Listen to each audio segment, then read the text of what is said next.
Oui, merci de m'avoir invité pour vous parler de Lyon, berceau des sciences vétérinaires. Alors, j'aurais pu appeler cette conférence la première école vétérinaire au monde créée à Lyon. Mais le terme de berceau des sciences vétérinaires me convient tout à fait et vous verrez pourquoi dans un instant.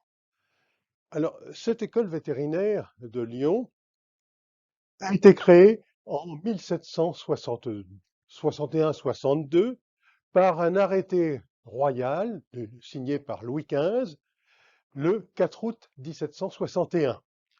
Alors sur cet arrêté royal, on voit développer les motivations de la création de cette école vétérinaire qui a été la première école vétérinaire au monde. Alors c'est pas très visible sur cette version manuscrite. Alors vous avez ici une autre version qui est un petit peu plus facile à lire. Et si on voit que sur la requête présentée au roi en son conseil par le sieur Bourgelat, c'est Bourgelat qui est le fondateur de l'enseignement vétérinaire, c'est Bourgelat qui a fondé cette école vétérinaire de Lyon. Alors on voit que Bourgelat, ce n'était pas un inconnu, parce qu'il était écuyer ordinaire du roi, chef de son académie à Lyon, et également, il était membre correspondant de l'Académie des sciences de Paris. Donc, oui, c'est quand même quelqu'un qui avait une certaine notoriété.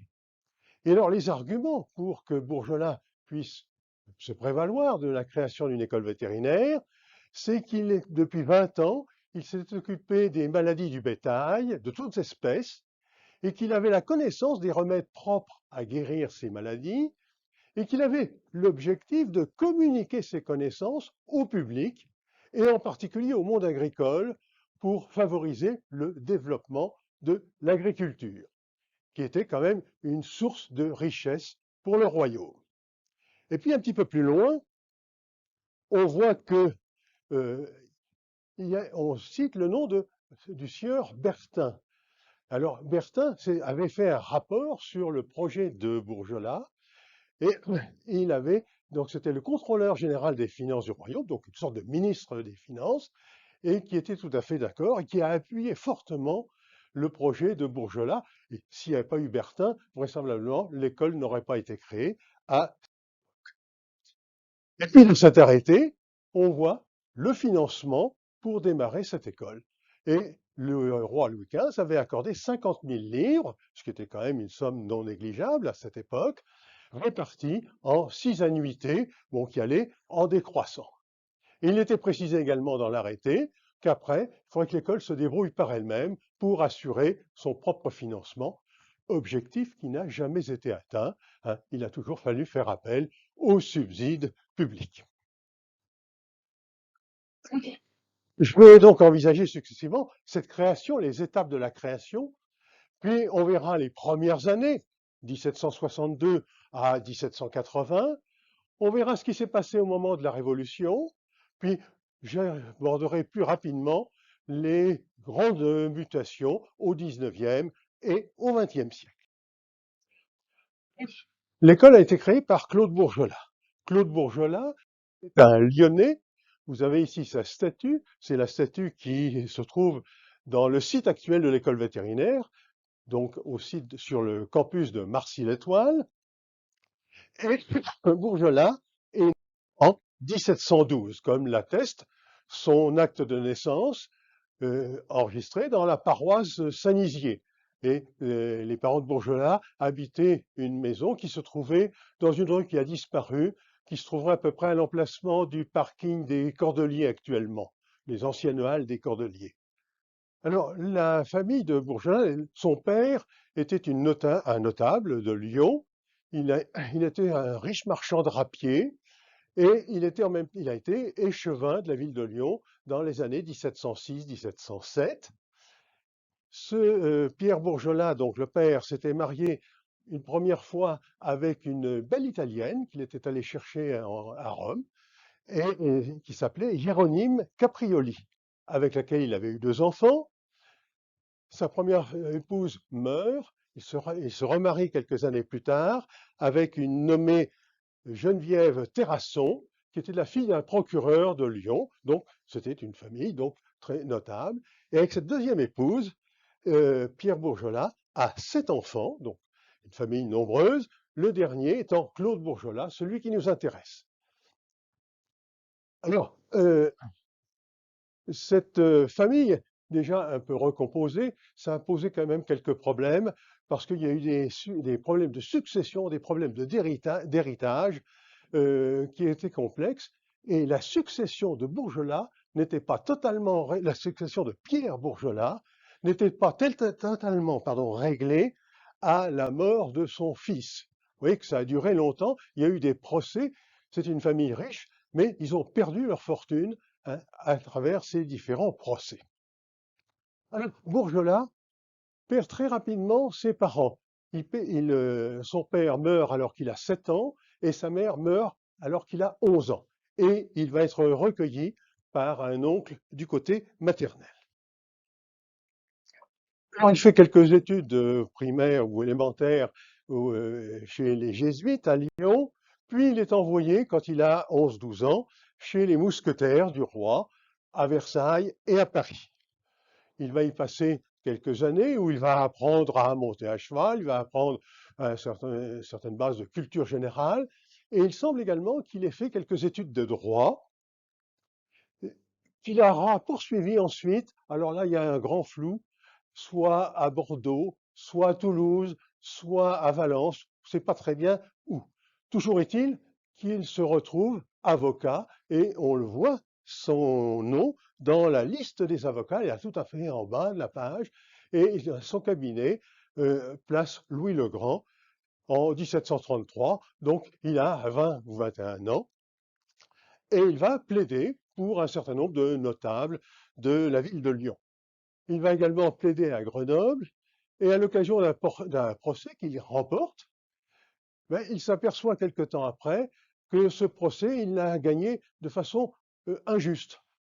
Et ça a entraîné la ruine de la partie adverse. C'était une veuve qui s'est retrouvée complètement ruinée. Alors ça l'a perturbé, et du jour au lendemain, il a arrêté sa profession d'avocat. Alors qu'est-ce qu'il va faire? Eh bien, à ce moment-là, il va poser sa candidature pour devenir responsable de l'Académie d'équitation de... Alors, au XVIIe siècle, sous Louis XIII, il avait été créé ce qu'on appelait ces académies d'équitation, qui étaient des sortes d'écoles militaires destinées aux gentilshommes de la haute bourgeoisie ou de la noblesse. Alors, il y en avait à Paris, il y en avait à Lyon, il y en avait dans d'autres villes de province. L'Académie d'équitation de Lyon avait eu un fonctionnement cas. Ça dépendait un petit peu des responsables, des écuyers qui dirigeaient ces académies. Ça dépendait du nombre de gentilshommes qui venaient s'inscrire. Bon, mais elle fonctionnait quand même, plus ou moins bien, mais elle fonctionnait. Le poste d'écuyer responsable de l'académie devient vacant en 1740, parce que le titulaire meurt, et Bourgelat pose sa candidature. Alors cette académie, elle se trouvait dans la presqu'île, dans le quartier d'Aîné, pour ceux qui connaissent Lyon, et l'entrée se trouvait dans la rue qu'on appelait autrefois la rue du Manège, et qui est devenue maintenant la rue Bourgelat.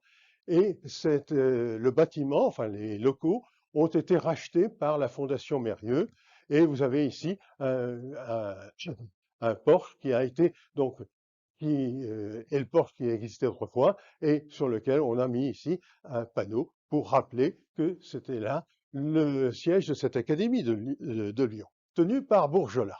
Donc Bourgelat, c'est en 1740, il a 28 ans. Sa nomination a entraîné quelques remous à Lyon. Et il y avait un polémiste de cette époque, un certain Léonard Michon, qui avait écrit le texte suivant. Le dit Bourgelat, fils de Pierre Bourgelat, a obtenu la place d'écuyer de l'académie de cette ville. C'est un jeune homme qui faisait la profession d'avocat, bien différente de celle d'écuyer d'académie, mais un très beau logement, gratis, une pension de 2000 livres ont été pour une personne comme lui un appât très attrayant. Donc on souligne un petit peu le côté intéressé de Bourgelat. D'ailleurs, ce jeune homme, quoique avec de l'esprit et du talent, est d'un caractère tout à fait changeant et a pris jusqu'ici différents états. il y a même apparence qu'il ne restera pas dans celui-ci, dont il n'a ni les principes, ni aucune pratique. Donc, on l'accusait d'avoir été un petit peu opportuniste. En fait, Bourgelat est resté plus de 20 ans à la tête de cette académie d'équitation. Et alors, encore un petit paragraphe un peu perfide, le chevalier de Grange-Blanche et le président Dugas, beaux-frères, de Bourgelat, ont beaucoup contribué à lui faire avoir cette place d'écuyer, qui dépend de l'agrément et de la nomination du prince Charles de Lorraine, d'Armagnac, grand écuyer de France, mais on ne se charge pas de la solliciter sans avoir au préalable le consentement de la ville et donc du duc de Villeroy, qui était le gouverneur de Lyon à l'époque. Donc, il fallait avoir du piston, en gros, pour prétendre à diriger cette académie. Néanmoins, Bourgelat l'a dirigée et l'a dirigée avec efficacité et avec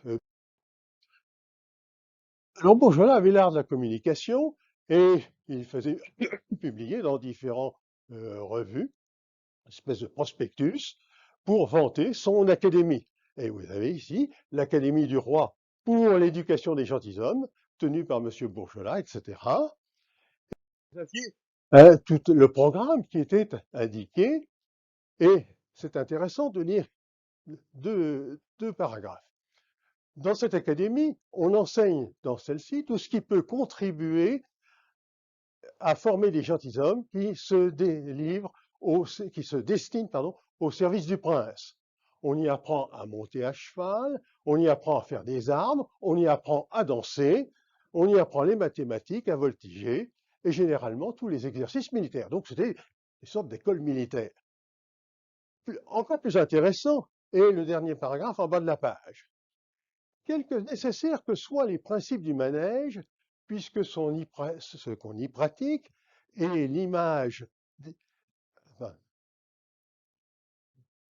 l'image et le tableau des différentes évolutions des corps de cavalerie, quelque utile que soit l'art de conduire à son gré un cheval que l'on monte, quelque agréable que soit le talent de dresser à toutes sortes d'usages, cette science est néanmoins infructueuse si l'on y joint celle du cheval, c'est-à-dire les connaissances des parties qui composent le corps de cet animal, de leurs proportions, de leur beauté, de leurs défauts, des causes et des symptômes des maladies dont il peut être affecté, des remèdes qu'on doit employer pour le conduire avec succès à une guérison entière et parfaite. Donc on voit là tout de suite ce qui est sous-jacent, l'idée de soigner, de guérir des animaux. Donc, c'est les prémices ici d'un enseignement vétérinaire qui apparaît, et ceci dès 1749. Alors, pendant que Bourgelat dirige son académie, ce qui l'occupe un certain temps, eh bien, il va commencer à rédiger des ouvrages en relation avec l'art équestre et l'art vétérinaire.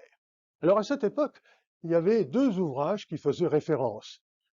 Un traité d'équitation de Newcastle, qui avait été publié donc en milieu du XVIIe siècle par le comte de Newcastle, qui était un Anglais, et puis un deuxième ouvrage qui était le Parfait Maréchal, qui enseigne à connaître la beauté et la bonté des chevaux, par Jacques de Solestel, qui était un Stéphanois, enfin pas tout à fait de Saint-Étienne, mais de la plaine du Forêt, et qui faisait également autorité en la matière. Alors, le traité de Newcastle, euh, quand on le regarde, c'était quand même pas quelque chose de terrible. C'était confus, c'était touffu, il y avait des inexactitudes. Et Bourgelat a essayé d'en réécrire un en s'inspirant de Newcastle. Et cet ouvrage, il l'a intitulé Le Nouveau Newcastle ou Nouveau traité de cavalerie, géométrique, théorique et pratique. Mais si vous regardez, le nom de l'auteur n'apparaît pas. On voit qu'il est imprimé en Suisse et en 1754, mais le nom de l'auteur n'apparaît pas. Et sur la page de garde, eh bien, les éditeurs précisent que l'auteur a voulu rester anonyme, puisque apparemment, il n'était pas très sûr de lui et il voulait attendre de savoir quel était l'accueil qui serait réservé à son ouvrage. Alors, cet ouvrage a été très bien accueilli. Il y a eu d'autres éditions. Et puis Bourgelat a poursuivi la rédaction d'ouvrages et il a en particulier écrit des éléments d'hippiatrique. L'hippiatrique, c'est tout ce qui rapporte au cheval et en particulier aux maladies du cheval. Et nouveaux principes sur la connaissance et sur la médecine des chevaux. On est en 1750, ouvrage en plusieurs volumes. Et là, vous avez à côté, à gauche, un tableau de Montpetit qui représente Bourgelat. Et en tant qu'homme de lettres, en tant qu'écrivain, il a la plume à la main. On voit donc qu'il est en train d'écrire, on voit des ouvrages, on voit également, bon, un microscope, donc c'est quand même quelqu'un qui avait une culture scientifique. Et puis on voit également en bas des objets qui peuvent paraître, qui peuvent surprendre, une mâchoire de cheval, et puis on voit des instruments, on voit quelque part un fer à cheval, etc. Donc euh, c'était pour montrer un petit peu la sphère intellectuelle qui entourait Bourgelat. Et puis Bourgelat va participer à la rédaction de la grande encyclopédie. Il est sollicité par d'Alembert pour rédiger un certain nombre d'articles. Et on voit sur l'avant-propos du tome 5 ceci: l'encyclopédie vient de faire une excellente acquisition en la personne de M. Bourgelat, écuyer du roi, chef de son académie à Lyon, correspondant de l'Académie des sciences. Il veut bien nous donner, à commencer à la lettre E, on est déjà au 5e tome, tous les articles qui concernent le manège, la maréchalerie et les arts relatifs. Ce volume en renferme déjà un nombre considérable. Les connaissances profondes de M. Bourgelat dans la matière dont il s'agit nous répondent avec du soin avec lequel ces articles ont été faits. Ils sont marqués d'un petit e. Alors, ces articles, il y en a 250 donc, dans l'encyclopédie, donc rédigée. Là. Alors, ce sont des articles, des définitions qui sont parfois simples. Ici, c'était la définition d'une feuille de sauge. La feuille de sauge, c'est une sorte de bistouri, un gros bistouri, à lame solide, courbé sur le plat avec double tranchant. Bon, il en donne une description. Alors, vous avez des définitions qui portent sur une page. Il y a une définition sur le terme école, au sens d'école de cavalerie. Vous avez une définition, là, que j'ai choisie, c'est la définition de l'étranguillon. C'est une maladie chez le cheval qui est la même que celle que nous connaissons relativement à l'homme, que l'on nomme sous le nom d'esquinancie chez l'homme. C'est une angine. Bon, alors il y a des commentaires après, et surtout, ce qui est intéressant, c'est de voir le dernier commentaire. Ces réflexions ne prouvent essentiellement rien contre l'analogie du mécanisme du corps de l'homme et de l'animal. Cette analogie est véritablement constante. S'éloigner de la route qui conduit à la guérison de l'un et chercher de nouvelles voies pour la guérison de l'autre, c'est s'exposer à tomber dans des écarts continuels. La science des maladies du corps humain présente à l'hippiatrique une abondante moisson de découvertes et de richesses. Nous devons les mettre à profit, mais inversement, la médecine ne doit pas se flatter de les posséder toutes. L'hippiatrique, c'est-à-dire la science vétérinaire, cultivée à un certain point, à son tour, devenir un trésor pour elle. C'est une idée qui est sous-jacente chez Bourgelat, l'idée de pathologie comparée. Donc, d'associer la médecine humaine et la médecine vétérinaire en disant qu'il ne faut pas les opposer, mais que l'une peut apporter quelque chose à l'autre et inversement. Et ça, cette idée, il l'exprimera à de nombreuses. Alors, Bourgelat ne serait pas arrivé à obtenir la création d'une école vétérinaire s'il n'avait pas reçu l'appui de Henri Bertin, Henri Léonard Bertin. Henri Léonard Bertin, c'est un homme de loi qui est d'origine périgourdine, qui a fait des études de droit à Bordeaux et qui a été nommé intendant de la généralité d'abord d'Arles, puis ensuite, en 1754, de la généralité de Lyon. Alors, en fait, c'était un petit peu un poste, l'équivalent d'un poste de préfet. Alors, il est resté pendant 3 ans à Lyon, pendant l'époque où Bourgelat dirigeait l'Académie d'équitation de Lyon. Puis ensuite, il est monté à Paris, lieutenant général de police, donc l'équivalent d'un préfet de police, puis il est devenu contrôleur général des finances, donc auprès de Louis XV. Alors pendant qu'il était à Lyon, donc il a eu l'occasion de rencontrer à multiples reprises Bourgelat, et c'était d'autant plus intéressant que Bertin était passionné par l'agriculture. Il voyait dans l'agriculture le moyen d'enrichir le royaume, mais il fallait que l'agriculture soit prospère. Alors, il faisait tout ce qu'il pouvait pour que cette agriculture se développe, et il a été à l'origine de la création de sociétés d'agriculture qui sont devenues plus tard des chambres d'agriculture. Et là, il rejoignait un petit peu les idées de Bourgelat, qui, en soignant les animaux, voyait un moyen d'enrichir l'agriculture, parce que les animaux, il y avait des animaux pour la traction animale, nécessaires pour faire les labours, par exemple, pour faire les charrois. Et puis également, c'était une source de revenus d'avoir des animaux en bonne santé qui pouvaient être utilisés après pour la consommation humaine. Donc, leur vue convergeait. Et c'est vraisemblablement pour ceci qu'il a, appuyé la demande de Bourgelat. Alors, l'école vétérinaire, donc, est créée au moins sur le papier, et elle va s'installer dans le quartier de la Guillotière, dans le faubourg de la Guillotière, qui était en dehors de Lyon à l'époque. Alors, il va falloir que Bourgelat trouve un local. Il a eu du mal à trouver ce local, il a mis plusieurs mois à le trouver, et finalement, s'est porté sur un local, un logis, qui s'appelait le Logis de l'Abondance, qui était une ancienne auberge qui se situait au niveau de la grande rue de la Guillotière. Alors, ce logement était composé d'un bâtiment en façade que Bourgelat a aménagé immédiatement pour en faire un logement pour le directeur, pour en faire, merci, pour en faire également un logement pour une partie du personnel. Et puis, à l'arrière de ce logement principal, de ce logement de façade, vous aviez deux bâtiments parallèles qui délimitaient une cour. Alors, le bâtiment de droite a été aménagé par Bourgelat pour le rez-de-chaussée. Il y avait une grande écurie pour des chevaux, suivie par un magasin pour stocker le matériel, pour stocker les aliments pour les animaux. Vous aviez ensuite une forge et ultérieurement a été rajoutée une serre pour faire des cultures de plantes.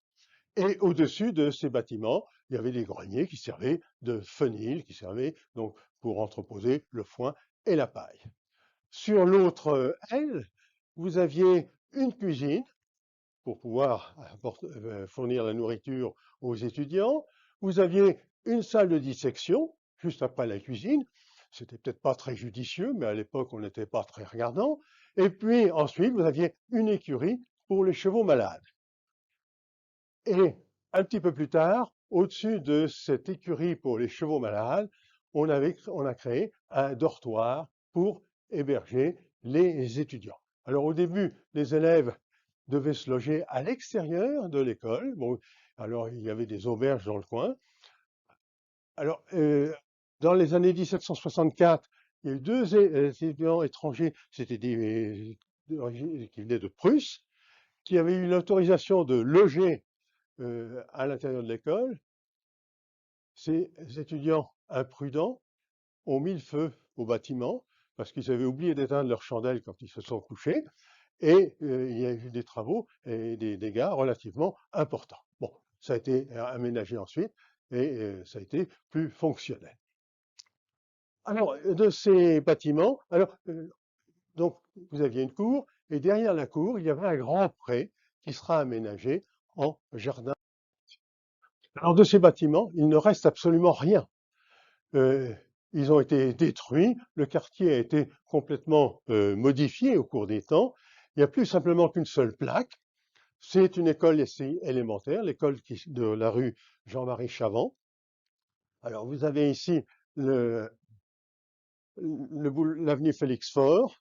Donc, c'est sur la façade de l'avenue Félix Faure et la rue Chavant qui part ici perpendiculairement. Et vous avez simplement une plaque où il est rappelé que c'était à ce niveau que se trouvait la première école vétérinaire du monde fondée par Bourgelat.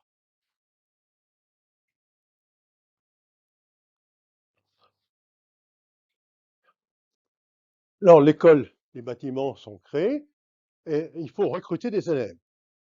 Alors, au début, euh, personne ne connaissait l'existence de l'école vétérinaire. Alors Bourgelat fait diffuser dans les différentes généralités, donc dans les différentes provinces, un prospectus où il justifie la création de cette école vétérinaire et il incite les gouverneurs de ces généralités à envoyer un ou deux ou trois élèves, trois jeunes gens, pour venir se former donc à l'art vétérinaire.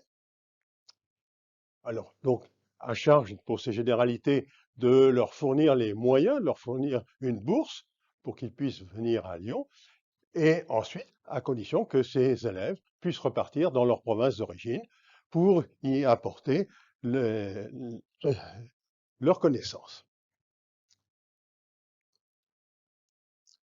Alors, les premiers élèves, le premier élève est arrivé fin janvier, début février 1762, et les élèves sont arrivés comme ça, euh, au compte-gouttes. Mais à la fin de l'année, il y avait quand même 30 élèves qui étaient inscrits. Alors, ces élèves, leur âge allait de 11 à 34 ans. Donc, il y avait absolument au départ aucune condition de connaissance. La seule condition, c'était qu'ils sachent lire et écrire. Bon, alors après, l'éventail des âges s'est rétréci. Euh, ces élèves, donc, euh, c'était 30 à la fin de la première année, et c'est un chiffre qui est resté stationnaire euh, pendant les premières années. Le,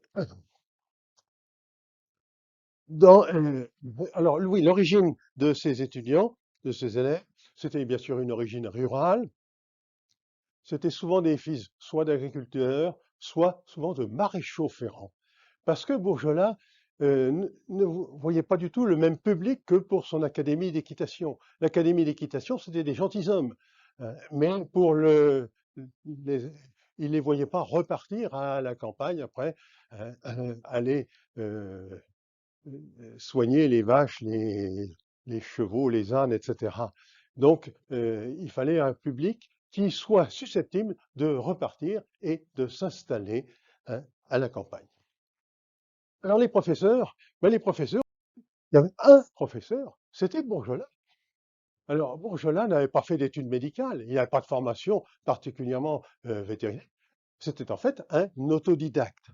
Alors il s'était formé parce qu'il côtoyait quand même les chevaux dans son académie d'équitation, et puis il était rentré en contact avec les chirurgiens de l'Hôtel-Dieu, et en particulier avec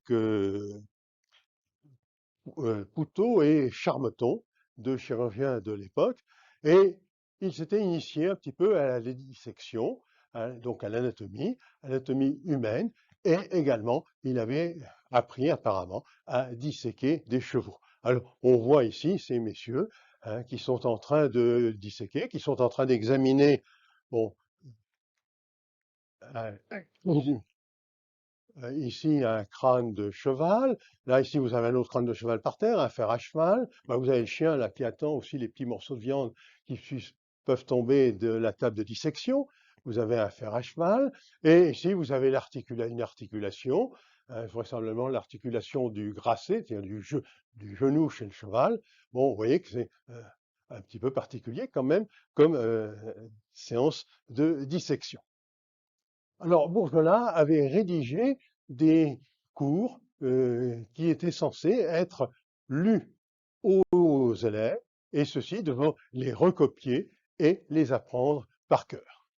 Alors, Bourgelat s'est fait aider rapidement par d'autres professeurs qu'il a donc formés. Alors, un en particulier, euh, qui est célèbre, c'est Honoré Fragonard.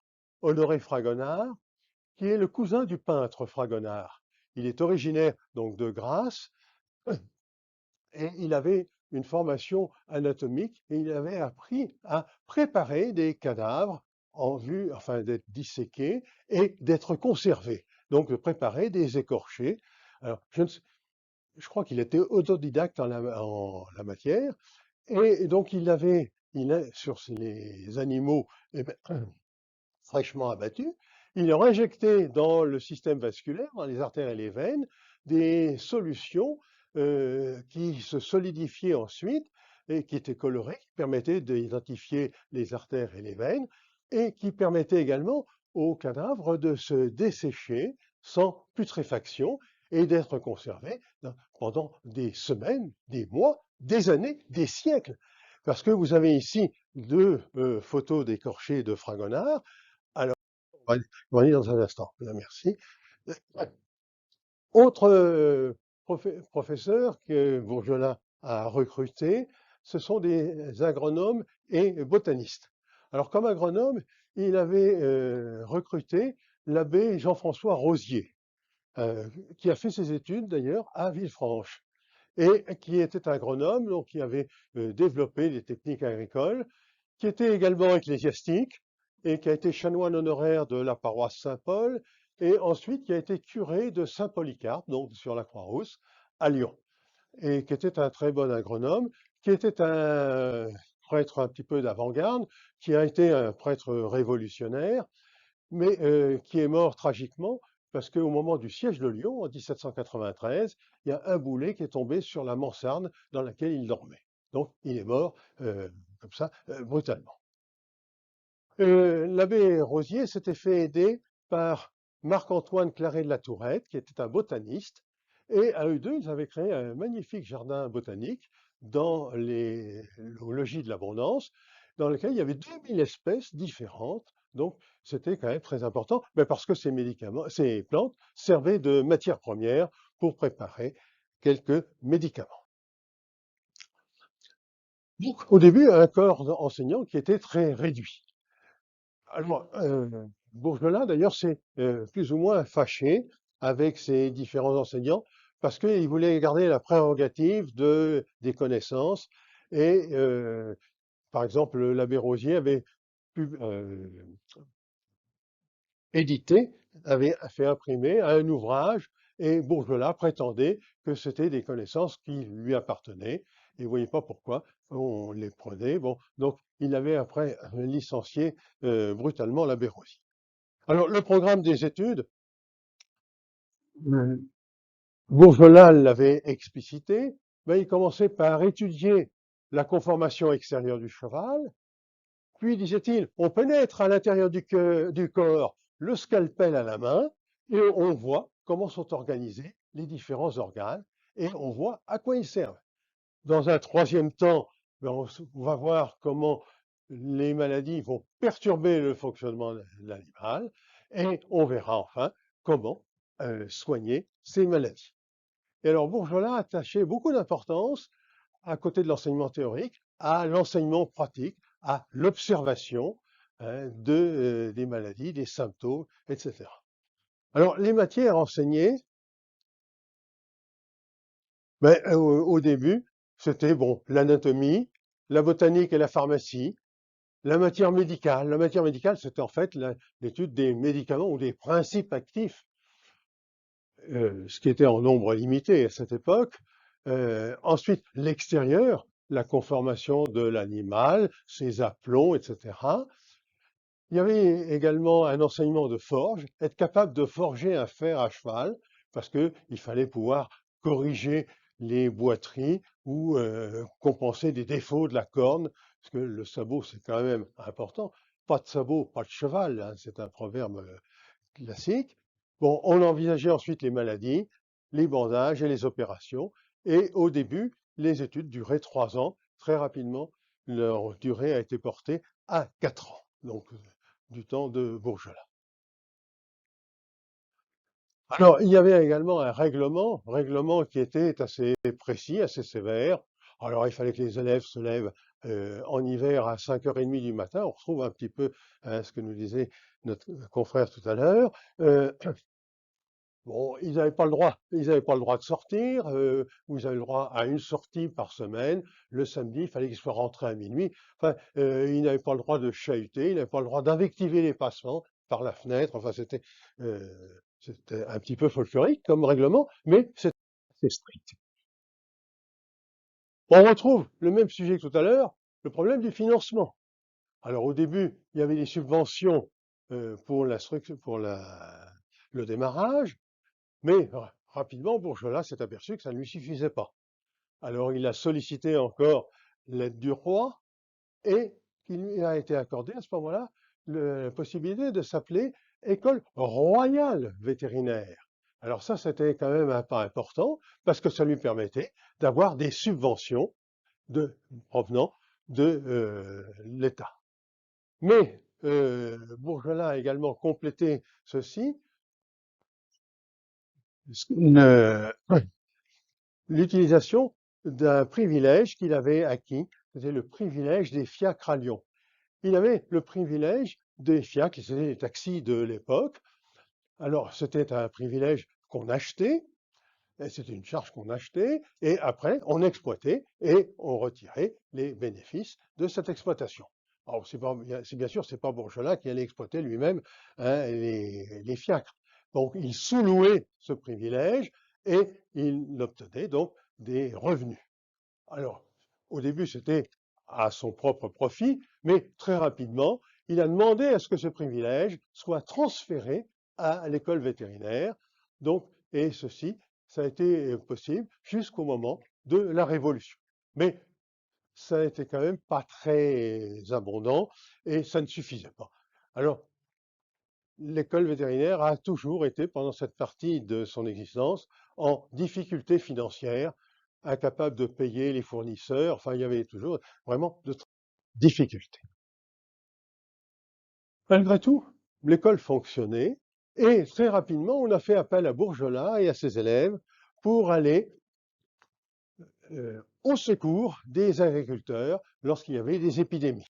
Et dès 1762, il y avait une épidémie à Mézieux qui ravageait les troupeaux et Bourgelat y est allé accompagné d'une délégation d'élèves.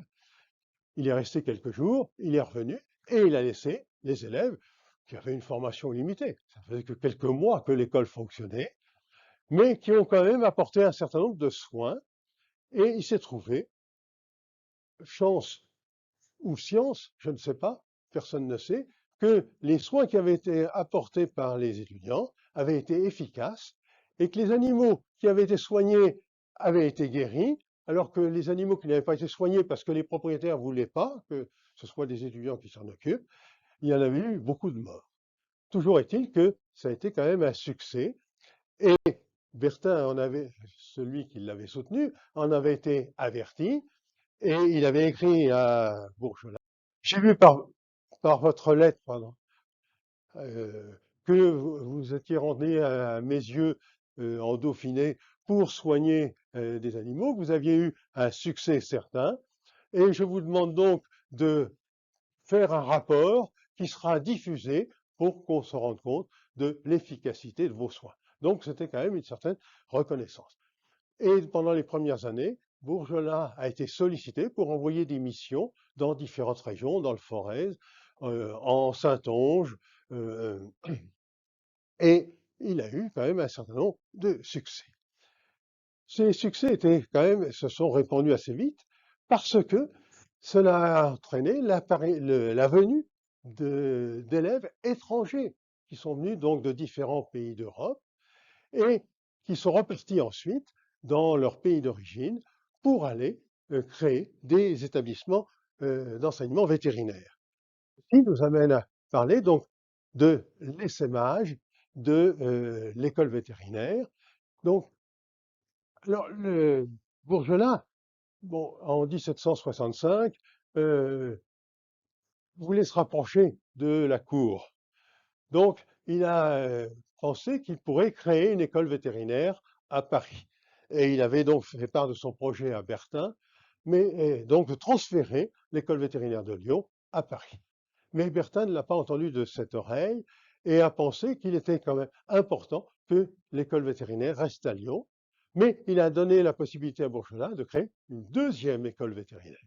Alors qui s'est installée tout d'abord quelques semaines au nord de Paris, puis ensuite il y a eu euh, une propriété, un château au sud-est de Paris, à Alfort, qui était à vendre et qui a été racheté et qui a été transformé en école vétérinaire. C'est l'école vétérinaire de Maison-Alfort, qui est toujours, hein, depuis 1765, euh, installée au même endroit.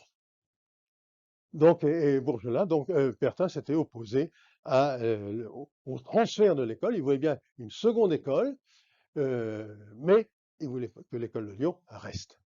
Et puis, à partir de ces écoles, eh bien, hein, les étudiants étrangers qui sont venus s'instruire, soit à Lyon d'abord, soit à Alfort ensuite, ont essaimé un petit peu partout, et vous aviez eu donc des écoles qui se sont créées à Turin, à Copenhague, Hanovre, Milan, Londres, etc., Modène, Vienne, pour ce qui concerne Lyon, puis ce qui concerne Alfort, eh bien, à Padoue, à Naples, à Madrid, à Munich, etc. Donc, ça a été vraiment le début du rayonnement de l'enseignement vétérinaire.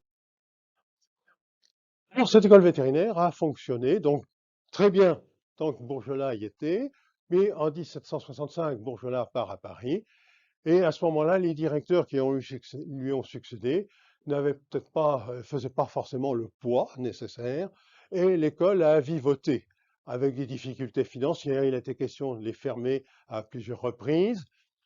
Et finalement, en 1780, bon, l'école vétérinaire, bon, il y avait encore quelques étudiants, mais ça allait qu'à un quart. C'est à ce moment-là qu'est nommé un directeur en la personne de Louis Bredin. Louis Bredin, qui avait fait ses études dans les premières promotions à l'école vétérinaire de Lyon, avait suivi Bourgelat quand Bourgelat est parti à Paris, parce que Bredin était un élève brillant et Bourgelat l'avait recruté en quelque sorte comme jeune enseignant. Et puis, bon, le poste est venu vacant et à ce moment-là, l'inspecteur général des écoles vétérinaires qui avait été nommé entre-temps a décidé d'envoyer Bredin prendre la direction de l'école de Lyon. Et ce Louis Bredin a dirigé l'école vétérinaire pendant 34 ans, de 1780 à 1814, avec beaucoup d'efficacité, avec beaucoup de générosité. Et alors, dans un premier temps, il a fallu assainir les finances, essayer de euh, redémarrer cette école vétérinaire. Les locaux étaient pas pratiques, étaient insuffisants. Bon, les finances fonctionnaient mal, donc il a fait de nombreuses démarches. Donc là, vous en avez un exemplaire ici pour essayer d'obtenir des subsides. Mais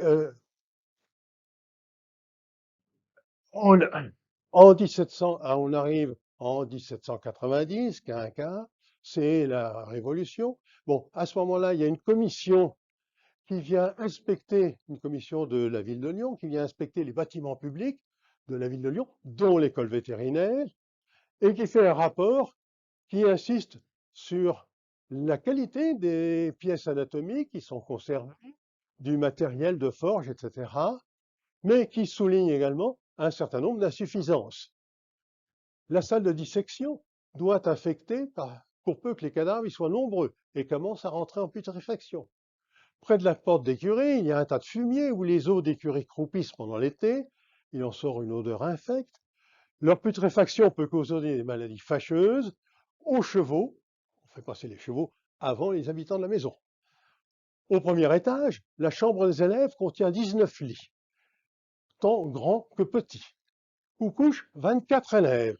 Ah, cette chambre n'est point salubre, à cause de la grande écurie des chevaux malades située juste en dessous, à cause du séjour presque continuel des élèves qui n'ont ni chambre particulière ni salle d'études, à cause des vapeurs dangereuses qui s'élèvent du fumier et des eaux putrides dans la cour, à cause enfin de l'odeur qui sort des lits où plusieurs élèves couchent ensemble, ce qui est contraire aux bonnes mœurs.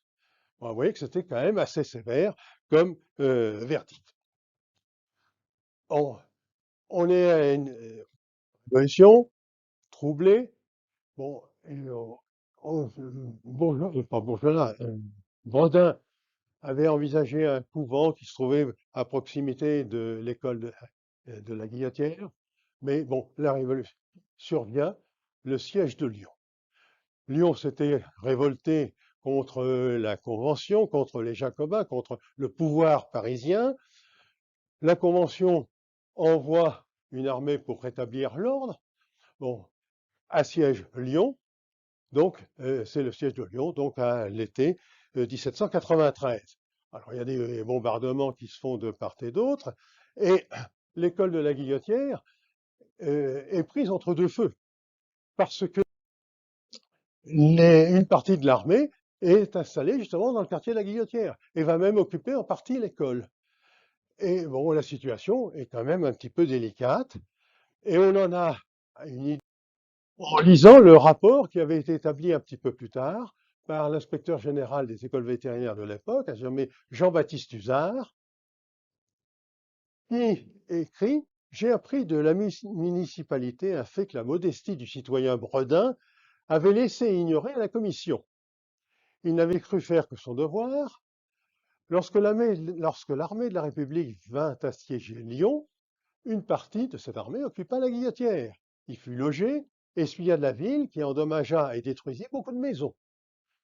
Le citoyen Bredin, donc le directeur, et les autres professeurs pensèrent d'abord mettre le cabinet d'anatomie à l'abri des effets des bombes, et ils se bornèrent à cacher dans la cave et à couvrir de paille tout ce qui pouvait être endommagé. Mais le siège se prolongeant, le feu continuant, les élèves étant en danger de périr, et les pièces anatomiques courant le risque de se détériorer, le directeur obtint la permission de porter ailleurs l'école vétérinaire, et il la transporta en entier à une demi-lieue dans une maison qui lui appartenait, où il logeait déjà des soldats. Le transport se fit à ses frais, ainsi que le report dans l'ancien local lors de la levée du siège. Donc, Bredin est parti avec les élèves, les professeurs, les collections, etc., dans une propriété vraisemblablement à l'ouest de Lyon. Alors, il y a deux possibilités, soit sur Écully, soit sur Francheville. Je n'ai pas réussi, ça fait un moment que je cherche, mais je n'ai pas réussi à trouver quel était le siège où était allé s'installer Bredin avec son école vétérinaire. Donc, il avait sauvé l'école de la ruine et peut-être aussi empêché qu'il y ait des victimes. Alors, Bredin revient donc fin 93 dans l'école de la Guillotière, mais il faut absolument trouver une solution. Et, alors, entre-temps, le ministre de l'Intérieur, ayant eu connaissance euh, de ce qu'avait fait Bredin, écrit: On m'a rendu compte, citoyen, de tout ce que vous avez fait pendant le siège de Lyon pour sauver de la ruine totale l'établissement que vous dirigez. Je vous dois une indemnité et une récompense. Alors, l'indemnité, c'était 700 francs, ce qui était dérisoire à l'époque, mais le citoyen, comme le ministre écrit quand même, la modestie ne peut être payée que par la gloire, les talents que par l'estime, et les services que par la reconnaissance publique. Ben, ça ne coûtait pas trop cher au budget de la nation.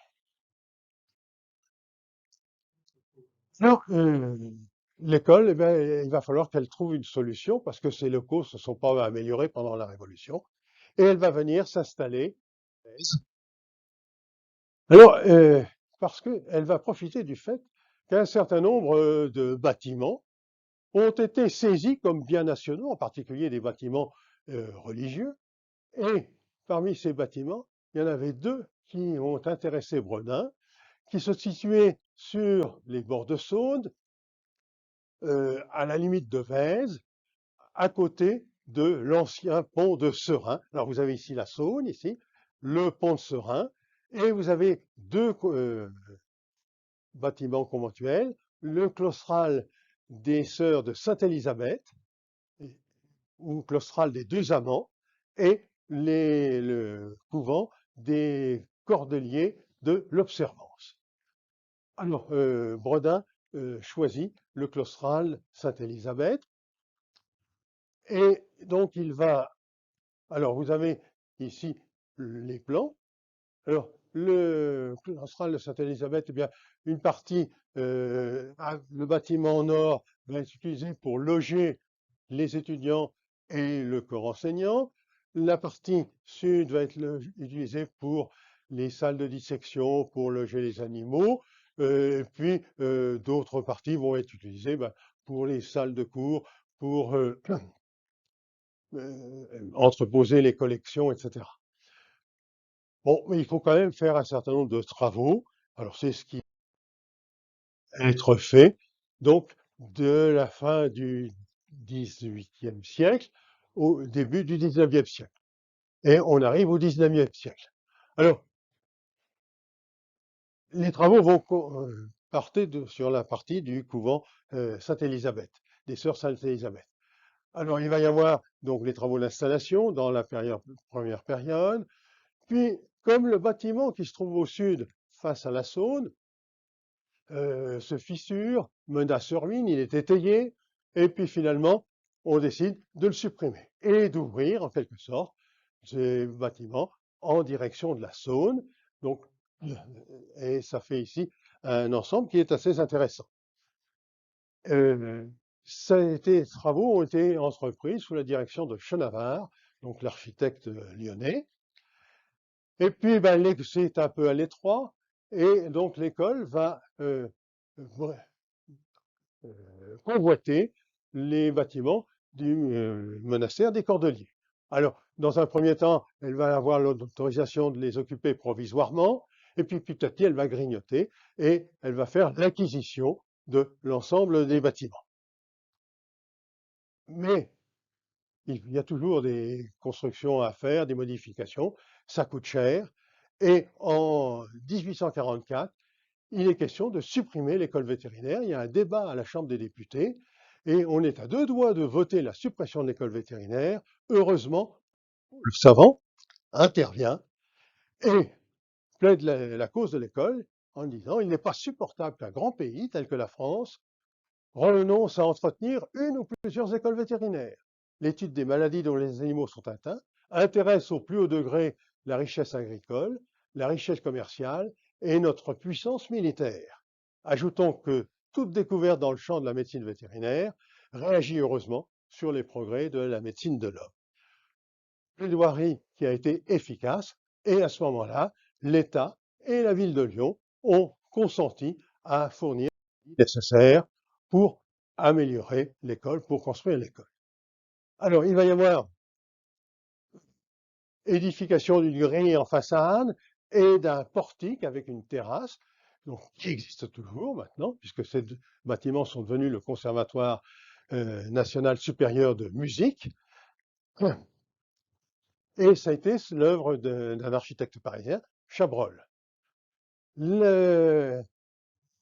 L'église du couvent des Cordeliers est supprimée et on va construire à la place une chapelle, la chapelle de l'Observance. Alors ici, vous avez la Saône, le quai qui longe la Saône, le bâtiment, le claustral des deux amants avec ici, donc là, on ne se rend pas compte, mais c'était ouvert côté Saône, des bâtiments qui ont été construits par Chabrol et qui a édifié également un amphithéâtre d'honneur. Alors, la chapelle de l'Observance a été détruite en 1936 et a été remplacée par une école primaire qui existe toujours. L'amphithéâtre d'honneur, il existe toujours. Alors, voici ici une carte postale de la fin du 19e siècle et on voit l'arrière de l'amphithéâtre d'honneur, c'est l'arrière de l'école. On aperçoit au loin donc Fourvière, la Saône est derrière ces bâtiments et on voit également ici le jardin botanique qui est extrêmement important et qui est très intéressant. Alors, au 19e siècle, on érige une première statue de Bourgelat dans la cour d'honneur, statue en bronze, mais qui disparaîtra au moment de la Deuxième Guerre mondiale parce qu'elle aura été ramassée par les Allemands pour récupérer ces métaux non ferreux. Alors, au 19e siècle, bon, l'école va se développer. Alors, il va y avoir quelques événements important, la révolte des Canuts en 1834, et où les étudiants vont être impliqués. Bon, alors, il y a des manifestations dans le quartier de Vèze, des ouvriers des soieries, et pour empêcher les étudiants d'aller rejoindre les insurgés, l'école militaire, l'école vétérinaire est entourée par des militaires qui les cantonnent sur place. Mais deux d'entre eux réussissent à s'échapper et vont rejoindre les insurgés sur une barricade dans Vèze sur la route de Paris. Ils vont être condamnés, ça va entraîner des remous, parce que, en particulier, le directeur de l'époque interviendra pour défendre ses élèves, ce qui vaudra à ce directeur d'être mis à la retraite d'office. Donc, il y aura également, au cours de ce 19e siècle, un certain nombre de mutineries des étudiants, parce qu'ils n'étaient pas satisfaits de la nourriture, ils n'étaient pas satisfaits des professeurs, trouvaient les surveillants trop sévères, enfin oui, ce qu'on peut imaginer. Et bon, il y aura quand même des sanctions assez sévères. Il y aura une fois où vous aurez quand même une quinzaine d'étudiants qui seront exclus définitivement. Donc là, on ne badinait pas avec. Alors, au cours du 19e siècle, ben, l'école vétérinaire de Lyon va s'illustrer grâce à un certain nombre de savants, de personnalités. J'en ai retenu trois, mais il y en avait plus. Chauveau, qui a été un pionnier de la cardiologie moderne. Chauveau qui, associé avec Marais, avait réussi à enregistrer la pression à l'intérieur du cœur chez le cheval. Bon, j'ai eu l'occasion de faire une conférence ici il y a quelques années où j'avais parlé justement de Chauveau. Chauveau qui donc a été professeur à l'école vétérinaire de Lyon, puis en même temps professeur à la faculté de médecine, parce qu'il avait passé sa thèse de médecine, il avait enseigné donc la pathologie expérimentale ou la médecine expérimentale. Son élève Arloin, qui a été également une forte personnalité, élève de Chauveau, qui a été un spécialiste de la tuberculose à l'époque, et qui s'est opposé à Koch, le bacille de Koch, le bacille de la tuberculose, donc découvert par Koch. Koch, l'allemand, pensait et proclamait que la tuberculose ne pouvait pas se transmettre de l'animal à l'homme, alors que Arlouin prétendait le contraire. Il y a eu quand même des passes d'armes assez animées entre les deux, et finalement, c'est Arlouin qui avait raison. La transmission du bacille tuberculeux se fait bien, hein, est possible de l'animal à l'homme. Et puis une troisième personnalité, Pierre-Victor Galtier, qui était un microbiologiste aussi, qui a fait des travaux sur la rage, qui a été un précurseur des travaux de Pasteur. Et Pasteur, d'ailleurs, s'est accaparé quelques-unes des découvertes de Galtier, sans citer Galtier. C'est manqué un petit peu d'élégance. Voilà trois personnalités, donc, dans les enseignants de l'école vétérinaire de Lyon au XIXe siècle. On arrive au XXe siècle. Au XXe siècle, l'école a continué à prospérer, à se développer. Le nombre de professeurs a augmenté, le nombre de disciplines de chaires a également augmenté. Très simplement, alors voilà ici d'une salle d'opération pour un cheval de l'école vétérinaire au début du XXe siècle. Vous voyez que c'est quand même assez particulier.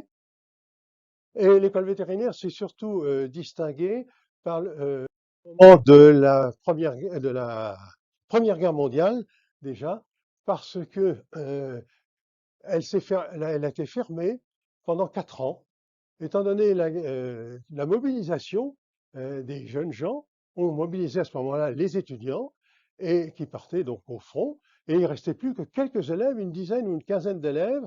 Bon, et à ce moment-là, qui n'étaient pas mobilisables, soit pour des raisons de santé, soit pour d'autres raisons. Et ces élèves, on les a envoyés à Alfort, qui a continué de faire. Et l'école vétérinaire a été transformée en hôpital militaire, donc d'août 1914 à mars 1919. Elle n'a réouvert qu'en novembre 1919. et elle a joué un rôle important parce qu'elle a accueilli quand même, il y a eu 4000 hospitalisations au cours de ces 4 années. L'école vétérinaire a joué également un rôle pendant la Deuxième Guerre mondiale, puisque le 26 mai 44, Lyon a été bombardée, en particulier la gare de Vèze, par les Anglais et les Américains, pour empêcher les Allemands de remonter du matériel en direction du nord, en direction notamment de la Normandie. Mais comme c'était des bombardements à haute altitude, c'était pas très précis, et il y a eu beaucoup de dégâts civils dans tout le quartier de Vèze, et de nombreux morts et de nombreux blessés. Et les étudiants vétérinaires ont été réquisitionnés pour aller accompagner les équipes de secours, les pompiers et les équipes de secouristes, pour aller dégager des blessés, pour aller dégager des morts. Et le réfectoire de l'école vétérinaire de cette époque, que vous voyez ici, a servi un petit peu comme salle de tri des blessés et pour leur apporter les premiers soins. Alors, à noter également que les étudiants, alors que pendant le 19e siècle, il y a eu un certain nombre de manifestations assez violentes des étudiants, au 20e siècle, vous avez eu mai 68. Bien, mai 68 n'a pas affecté l'école vétérinaire de Lyon. Elle a continué à fonctionner, tant bien que mal. Il y a eu quelques cours supprimés, mais il n'y a pas eu de manifestation vraiment très marquée. Simplement, les examens, au lieu d'avoir lieu en juin, ont eu lieu en septembre. Et puis, cette école vétérinaire, elle est restée dans ses murs à Vèze jusqu'en 1977, où elle a été transférée à Marcy-l'Étoile. Alors, pourquoi Marcy-l'Étoile? Eh bien, c'est qu'à cette époque, donc en début des années 70, le ministère de l'Éducation nationale avait des vues sur le domaine de la Croix-Laval de Charbonnières et avait pensé installer une faculté de sciences humaines. Bon, et à ce moment-là, sciences humaines, sciences vétérinaires, bon, ça paraissait pas tellement différent, et on a dit, bon, ça va être très bien, il va y avoir un campus pour les étudiants avec toutes les installations nécessaires pour les étudiants, les terrains de sport, des restaurants universitaires, des cités universitaires. Bon, et l'école vétérinaire, va s'installer à côté. Ce sera très bien, elle profitera des installations. Donc, l'école vétérinaire, le ministère de l'Agriculture achète un terrain d'une 50aine d'hectares, commence à édifier cette nouvelle école vétérinaire, et on apprend que le ministère de l'Éducation nationale renonce à son projet. Donc l'école vétérinaire s'est retrouvée au départ sans installation prévue pour les étudiants. Alors il y avait de quoi faire des cours, de quoi faire des consultations, mais il n'y avait pas de possibilité d'accueillir des étudiants. Alors le problème s'est réglé, bien sûr, mais le départ a été un petit peu difficile. Et puis cette école vétérinaire, elle a suivi, alors on arrive au 21e siècle, et elle s'est associée, elle s'est agrégée avec une école d'ingénieurs du ministère de l'Agriculture qui est à Clermont-Ferrand pour constituer ce qu'on appelle le VET Agro Sup, dont j'aperçois ici dans l'assistance la directrice actuelle, qui est mon ancienne collaboratrice et qui m'a fait le plaisir de venir nous voir aujourd'hui. Et donc, maintenant, l'école vétérinaire n'existe plus en tant qu'école vétérinaire, mais enfin, c'est toujours quand même un enseignement vétérinaire. On arrive ici au terme de cet exposé, et vous avez ici sur cette diapositive la succession des bâtiments qui ont été occupés par l'école vétérinaire. Alors, si il y a une chose qu'il faudrait retenir, c'est que cet enseignement vétérinaire, s'il existe, on le doit à Bourgelat. Et surtout, c'est la philosophie de cet enseignement qui me paraît important. Bourgelat, quand il a créé l'enseignement vétérinaire, c'était en vue, de développer l'agriculture, de développer donc le monde rural. Ça reste toujours vrai. Alors ça a évolué maintenant, mais ça reste vrai.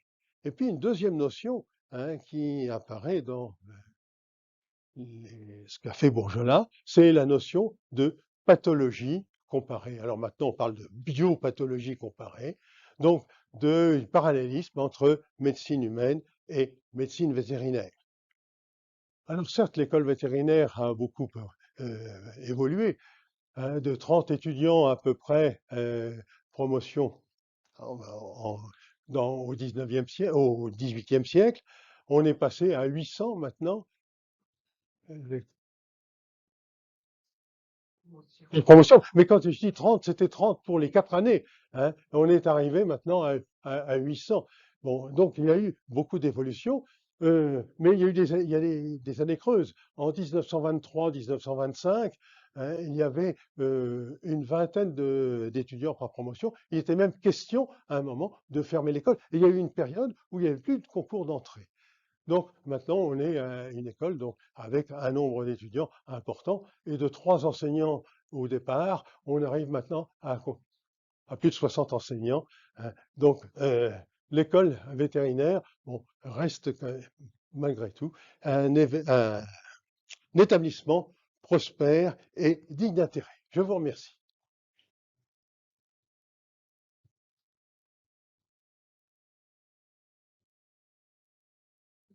Oui.